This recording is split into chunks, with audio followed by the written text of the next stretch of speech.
My uncle is a challenge I welcome. If he dares face me. Welcome to Watch Mojo, and today we're taking a look at references, callbacks, Easter eggs, and subtext in the 6th episode of the 2nd season of House of the Dragon. You know the drill. There will be spoilers to come. Kindness is a quality I found lacking in his brothers. Number 10, a real Lannister Lion. Hear them roar. The Lannisters open this week's episode with a marching army, led by Tywin Lannister's twin brother Jason. They're not so eager to fight though, since Sir Jason demands hospitality for his men and assistance from Aemond and Vhagar before taking any action. Tell my brother we are ready to march, as soon as Prince Aemond is able to join us on Vhagar. The soldiers' armor glistens with the symbol of their golden house, but did you notice the living sigil that's visible over Sir Jason's shoulder? As part of its cargo, the caravan carries actual lions, secured in cages. Lion imagery traditionally represents House Lannister, so leave it to the family of Casterly Rock to needlessly carry a literal example of their mascot. My men have had a long march. They are most eager to embrace the hospitality of your keep. The detail speaks to the house's arrogance and insistence on reinforcing their might, even if not yet in battle. Lannister always pays his debts. Number 9, locked in the throne room. Another surreal vision gives us a brief cameo by the great Paddy Considine, as Damon remembers a scolding taken from elder brother Viserys Targaryen. Did you say it? The heir for a day. Did you say it? As Damon relives disrespectful words of his past and hears disappointment from Viserys once again, he turns to flee the imagined Iron Throne chamber. The heir for a day. Did you say it? But he finds the exit secured shut, and his frustration turns to pleas as the doors refuse to open. Symbolically, the scene tells us that Damon has confined himself in his current predicament due to his past actions and pursuit of the throne. As Rhaenyra later points out accurately, unresolved fraternal issues and desire for power have motivated Damon's mistakes. His current self-made predicament is just like being trapped in a locked room. And I was what he wanted. Cherished by my father and made my father's heir. We were halves of a whole. He's never been at peace. Number 8, Doheras.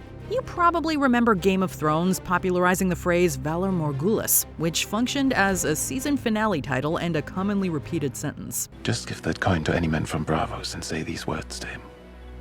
Valar Morgulis. Valar Morgulis. It translates from High Valyrian to mean all men must die. The proper response is Valar Dohaeris, meaning all men must serve. The ancient language of High Valyrian appears sparingly in House of the Dragon, used mostly by the Targaryen royal family and the educated dragon keepers. Listen closely and you'll hear Sir Steffan Darklyn using a conjugated form of the word during his unfortunate attempt at taming sea smoke. Sea smoke. Doheras. Dragons must also understand some Valyrian, since its terms have typically been used as commands for the creatures. Often in the world of Thrones and Dragon, death and service do go hand in hand, so it's a grimly appropriate call and response. Doheras. Sea smoke. Number 7, House Beesbury's Revenge. Alliances during the Dance of Dragons are fleeting, and we learn that the Greens have just lost another. Grand Maester Orwyle briefly informs Queen Alicent that the Beesbury family has turned on her. House Beesbury has raised arms against the High Tower host.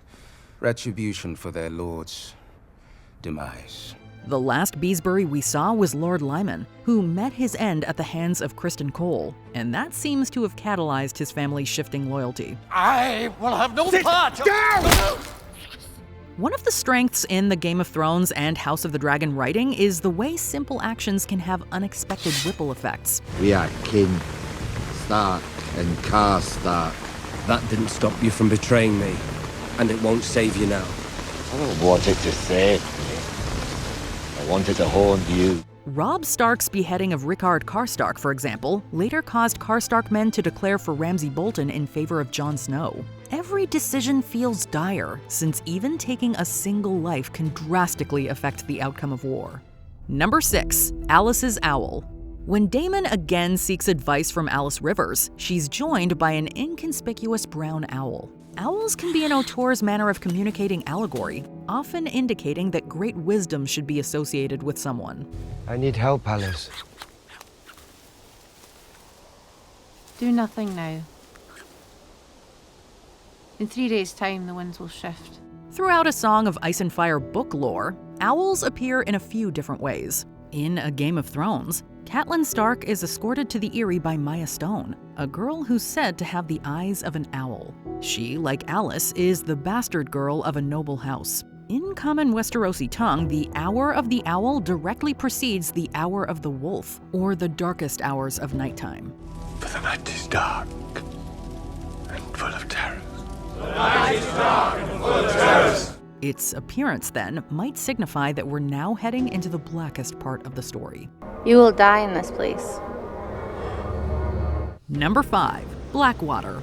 As Mysaria's plan to win Rhaenyra support from the common people unfolds, we learn that it involves sending supplies to the starving class of King's Landing. In one of her more optimistic lines, Rhaenyra briskly makes mention of the Blackwater. What gift? It is hope for clouds over the Blackwater tonight. This means that the boats of food she's sent to the capital eventually arrive in Blackwater Bay, an important cove that's just outside the city. You won't be making wildfire for my sister any longer. You'll be making it for me. This was the location for the pivotal Battle of Blackwater Bay back in Season 2 of Game of Thrones, when Stannis Baratheon laid siege to the harbor. Tyrion Lannister played a major role in the city's defense, strategically using wildfire to take down part of the enemy fleet. Now, it seems that new schemes are afloat on the same waters. Those are brave men knocking at our door. Let's go kill them! Number 4. Alyn and Addam's hair. I wish you to sail with me as my first mate. It looks like we'll be seeing more of brothers Alyn and Addam, who we've learned may be illegitimate children of Lord Corlys Velaryon. Their attitudes about success differ greatly, though, with Alyn being hesitant to accept a promotional position from Corlys. Is this an order or a request? But Addam's ambitions are higher, imagining wealth, success, and even the Driftwood throne as desirable goals. Do you never think about what could be ours? Or yours, anyway. The riches, servants, the Driftwood throne. While they're debating these ideas, carefully cut close-up shots show Alyn razoring the dome of his head. The book characterizes Alyn of Hull with silver hair, and though the change could be simply to differentiate the brothers visually, it could also represent their opposing viewpoints. Addam's hair is long, which can symbolize rebellion, while Alyn keeps his head clean-shaven, which is more indicative of practicality and his grounded personality. Number 3. Helena's crickets. Queen Helaena might be the most prophetic character on the whole show. Not the dragons. The rats. She's had dreams and left behind images that indicate she's seen many things in the past and present of both House of the Dragon and Game of Thrones. She's back to work here, focusing on some small caged crickets as Alicent comes to see her. Helaena notes curiously that one of the insects on her table has ceased producing sound. This one stopped singing. Isn't that strange? Given that Alicent is approaching her with concern for Aegon's life, the observation could be foreshadowing a dismal fate for the king, or perhaps some other impending character death. In some cultures, crickets have traditionally been seen as signs of good fortune, so a silent one probably doesn't mean anything good. I thought we might light a candle. For Aegon. And all our lost souls. Number 2. Alicent's guilt. Aemon's position on the throne could be dangerous, and no one is more aware of that than Alicent Hightower. Unfortunately, there's little she can do when the Prince Regent decides to remove her from his council. Realizing that she'll never get through to him, she solemnly utters this trailer-worthy question. Have the indignities of your childhood not yet sufficiently been avenged? On the surface, she's referring to Aemon's long-standing rivalry with his nephews and the loss of his eye. She maternally touches his cheek as she's saying this, suggesting that Alicent could be referring to wrongdoings that she may have caused. It's possible she blames herself for Aemon's injury, having been unable to stop it. I'm sorry. I'm sorry. She might also be looking at both her grown boys, wondering how responsible she is for making them what they are. Was it the court? Was it their mother? I'm sure you did your best. Before we continue, be sure to subscribe to our channel and ring the bell to get notified about our latest videos. You have the option to be notified for occasional videos or all of them. If you're on your phone, make sure you go into your settings and switch on notifications. Number 1. Rhaena and Sheepstealer. You misled me, my lady. I did what? There is a large dragon in the Vale. Yes, Rhaena, there is a dragon in the Vale. Or so she discovers when she comes upon animal carcasses and scorched earth. Jane Eyre can only tell her that it's a large and untamed creature. It is large and formidable, but alas, wild. Book readers might suspect this to be Sheepstealer, a wild dragon that's mastered by a young girl named Nettles. There's no confirmation as to whether or not Nettles will appear on the show, but there's speculation that parts of her character may be assimilated into Rhaena. And my sister? I need Bailey here. Because she has a dragon. I cannot promise to make you happy, but I ask you, make this sacrifice willingly. For all of us. That means we might get to see Rhaena ride the unclaimed Sheepstealer. She is sitting in a room full of dragon and livestock-looking statuettes when she learns about the dragon after all. Did we miss anything? Let us know what Easter eggs you caught in the comments. And what dragon are you most excited to see more of? And they will underestimate you. And this will be your advantage. No.